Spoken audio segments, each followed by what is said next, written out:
Well, Shane, great to speak to you today. Let's look ahead to this weekend's action. Caroline Dubois making her pro debut. Just how excited should we be about this? Yeah, I mean, it's a great time for Caroline to get going. Do you know what I mean? She's just gone to the Olympics.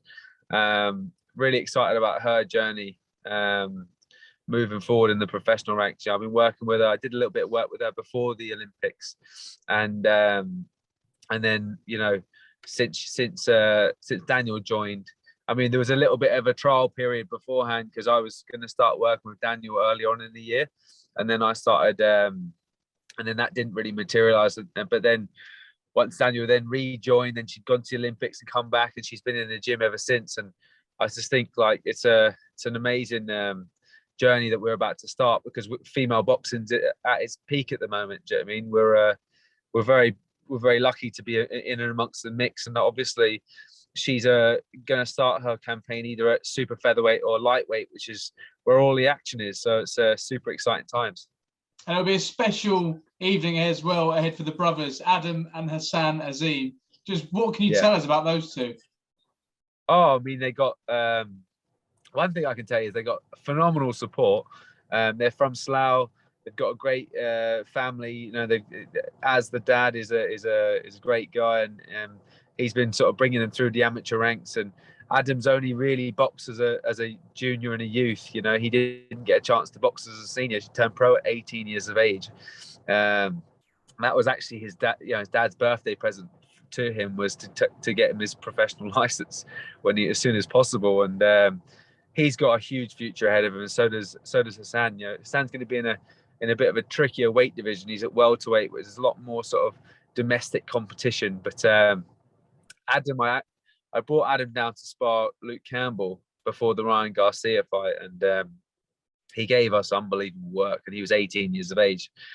Every now and again, you get an exception that sort of walks through the door, and you think, wow, that person is going to do something special in the sport. And Adam Azeem is got that X factor about him. He can really fight.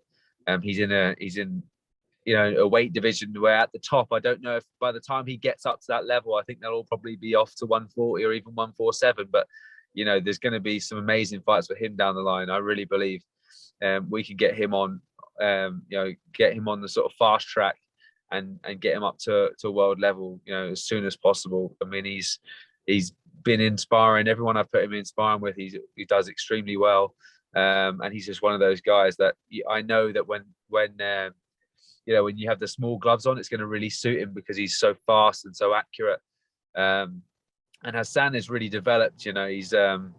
He's probably going to do welterweight, but he kind of actually. I mean, we've matched this one a bit heavier, but his weight's right down. When he first came in the gym, he was quite heavy, but he's brought his weight down. He's held it there for a long time. So I'll start him at welterweight, but he's 20 years of age. He's got the frame that could potentially move up a little bit, but got decent punching power. He's very heavy-handed, so I think he's going to have some good knockouts. He just needs a lot more development when it comes to sort of professional boxing and working in close. But I'm excited about the both of them because Hassan's really taken to the gym, being in around that environment. Adam was a standout when he first came in, but Hassan's really taken to it, and I think there's some high hopes for him, for sure. I wanted to quickly go back to last weekend, and when you look at what happened at the top of the card in Sheffield, I guess you must have been really pleased that Chris Billam-Smith delivered such a professional performance and got the job done at the weekend. Yeah, listen, I mean, that was a potential banana skin for us. And it's quite easy to sit there and say, you should have stopped him. Or I know that there was a little bit of frustration with the commentary because they knew that Chris was sort of smothering his work at times. But unfortunately, his opponent, John, he's just sort of standing there and he was sort of tying Chris up and wanting to smother on the inside. His plan was to get through the 12 rounds, and he did that. But Chris won every single round, in my opinion. He might have lost one, but I thought after 3 or 4 rounds, it could have been a very ugly fight. But Chris was able to maintain the distance, and he was a bit heavy-legged at the start, a bit tired. And because it was such a messy fight, sometimes you could expend a lot of energy pushing your opponent off, and then when you do get back to boxing at full length, you can get a bit sloppy. But as the rounds went on, I think from around 8 to 12, it was just brilliant, and that's something that we can take away, and I can be really happy with, because he turned it around. He was able to make a slightly ugly performance into something quite enjoyable to watch, I believe, and especially at the last 3-4 rounds, he was really letting his hands go, maintaining the distance and nailing them, and we got to give credit to the French challenger, because he could take some serious punishment. He got hurt in the second round, but going back to that card, I mean, you just look at it like Terry Harper got knocked out, and Kid Galahad both got knocked out in where they were both going in as favourites, so you can never really take your eye off the ball. So I'm really happy that Chris sort of maintained discipline and got the win. And in terms of the cruiserweight division, you've got Richard Riakporhe, who's headlining this weekend, and you've got Chris and Lawrence Okoli in your stable. I mean, do you see the paths crossing with any of those fighters, potentially a rematch for Chris against Richard somewhere down the line? Yeah, I think so. I believe either one of my guys will box him. I like Richard Riakporhe as a guy. He's doing good things for the sport. He's got a great story, and he's a nice person. He's got all the attributes there. He's 6'5". He can punch. He's getting better movement. So he's definitely one to watch. But there is levels, and I think Lawrence Okoli is at the top of that level. But down the line, that could be a good domestic rivalry. But Lawrence might have moved on by then. So let's hope that Richard can do something pretty quickly.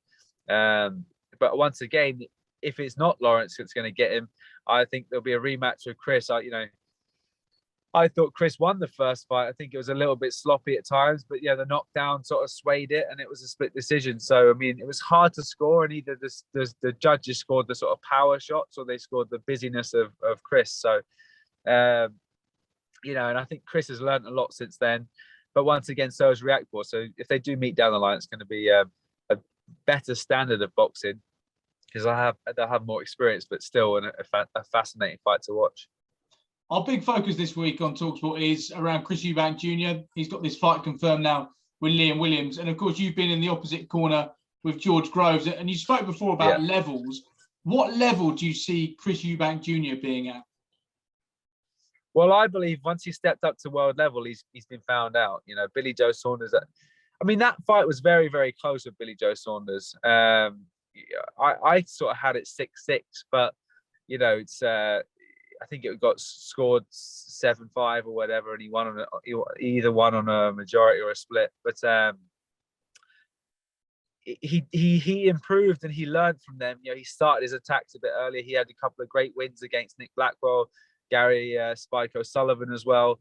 But since he's kind of, since George, I'm not sure if that level of confidence has come out, because I know he boxed James DeGale, but James DeGale was well past his best, and he got the win there. And then now moving back down to 160, he's 31, or I think he's just turned 32. Eubank Jr. has. So it's now or never. He lives a life. He's a fantastic athlete.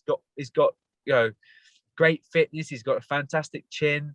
But his fundamentals are a bit lacking. And I'm not sure, going off to a guy that's like Roy Jones Jr. that sort of made got all of his success on just unbelievable raw talent. I'm not sure if that's the right person to be able to, sit down and dissect opponents and figure out game plans and sort of work on Chris Eubank and his attributes, because they're very different to what Roy Jones Jr. is,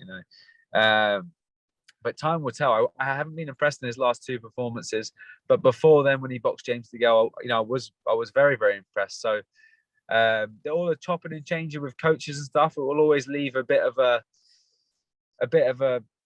level of like, what's he going to come in like? How is Chris Eubank Jr. going to prepare for this fight? But I do think he's better than Liam Williams. I think he will get the win, but it won't be an easy fight. And I think Eubank will probably win down the stretch. He'll probably win on, by 2 or 3 rounds on a points decision. Do you think he's got the ability to be a world champion? When you look at the current world champions in that division, it's stacked really. The likes of Andrade fights again this weekend. Charlo, Golovkin fights Murata at the end of December. And then you've got the potential that maybe Canelo drops down again. I'm not sure Canelo will drop back down. But, I mean, look, it's the right time to get Gennady Golovkin. That's the truth. You know, he's well shy of what he once was. And I think if I was Chris Eubank and his team, I would be targeting that because it's a massive, massive fight. I think Andrade's all wrong for Chris Eubank. Chris likes someone to stand and have a go with him. You know, Billy Joe Saunders. I mean, Demetrius Andrade is a better boxer than Billy Joe Saunders, and he's a bigger lad as well. So I just wouldn't take that. I wouldn't take that fight if I was them. I would, well, unless there was huge money on the table and they were doing a unification, I would try and swerve that one. I would go more for a guy that's going to stand and have a go, and I think that's Gennady Golovkin. You know, he's just looked a lot slower than he once was, and he stands there and has a go. And if you can box and beat somebody like that, that would be a huge achievement. But I'm not sure. I'm not sure if he'll ever have the ability to win a genuine world title. But let's see. I mean, Charlo's all wrong in my opinion. Charlo will just be too athletic, too strong, too heavy-handed. So I'd choose wisely. And if I was them, I would be going towards the Golovkin, a guy that's 36, 37 years of age. He's got lots of miles on the clock. He's got a fantastic resume. That's the way to go. And just finally, Shane, really appreciate your time. A fight that looks like it could be ordered any minute now is this fight between Dillian Whyte and Tyson Fury. And with your trainer hat on, from a Dillian Whyte point of view, what can he do to upset the odds and beat Tyson Fury? Do what Dillian Whyte does. Be fearless. You know, go straight for him. He's not going to be able to stand back and outbox him and outpoint him. So he needs to go and take the fight to him. Dillian's a very good body puncher. He's what he lacks is sort of punch resist. Like what Dillian's weakness has been in the past is that he's even been knocked out. You know, but by doing so, he's there and he's given it a fantastic go until that's happened, like it against Anthony Joshua and Povetkin. So I don't believe Tyson Fury has the punching power to knock him out with one shot. He might be able to nail him with 2 or 3 shots, but still Dillian's got the punching power to definitely hurt Tyson Fury. So it's not a straightforward, easy fight for Tyson Fury. I mean, like, don't get me wrong. I think he's going to win it, and I think he'll probably win it wide on points. But it's still a live guy that's going to come forward and take the fight to him and back him up. And it's a very different fight to the Deontay Wilder ones, because Dillian's able to punch in combination. He's not loading for one shot. He works the body well, and he's a lot physically stronger than Deontay Wilder. So what Tyson Fury's been working on the last 3 years or 2.5, 3 years, working towards one guy that's a 15.5 stone, 6'7" guy that has no physicality. He's now going to be going in there with a guy that's 6'4.5, and all of his success comes on being strong and being physical. So he's going to have to get back to doing something that he used to do, which is box and move Tyson Fury to win that fight. And stand and have it at times, but mainly be on the jab, be behind the jab, and create angles, because Dillian Whyte is definitely no pushover.